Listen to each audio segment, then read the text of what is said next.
রাজধানীর শাহবাগে আগুনে পুড়েছে বেশ কয়েকটি ফুলের দোকান। প্রায় 1 ঘন্টার চেষ্টায় আগুন নিয়ন্ত্রণে আনে সার্ভিসের 5টি ইউনিট। এই ঘটনায় দগ্ধ 5 জনকে ঢাকা মেডিকেলের বার্ন ইউনিটে ভর্তি করা হয়েছে। ফায়ার সার্ভিস জানায়, শনিবার রাত 10টার দিকে শাহবাগ মোড়ে একটি ফুলের দোকানে আগুন লাগে। বান্ডেল থাকলে প্রতি সেনমানিতে টাকা বাঁচবে। বিকাশ সেনমানি বান্ডেল কিনে জিতুন প্রতি লেনদেনে। পরে তা আশেপাশের দোকানে ছড়িয়ে পড়ে। বৈদ্যুতিক শর্ট সার্কিট থেকে আগুনের সূত্রপাত বলে প্রাথমিক ধারণা করছে ফায়ার সার্ভিস। তবে প্রাথমিকভাবে ক্ষয়ক্ষতির পরিমাণ জানা যায়নি।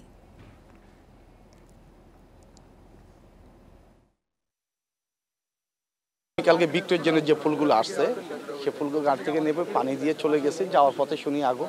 দ্রুত সময়ের ভিতরে আগুনটা নিয়ন্ত্রণে নিয়ে আসি এবং 1 ঘন্টার ভিতরে আগুনটা সম্পূর্ণভাবে নির্বাপন করে থাকি। আগুনের সূত্রপাত কিভাবে হয়েছে সেটা সঠিকভাবে বলা যাচ্ছে না, কিন্তু এখানে যে বৈদ্যুতিক যে তারগুলো ছিল খুব লুজ কানেকশন ছিল, এলোমেলো অবস্থায় ছিল। আমরা ধারণা করতেছি বৈদ্যুতিক গোলযোগের কারণে আগুনটা লাগতে পারে।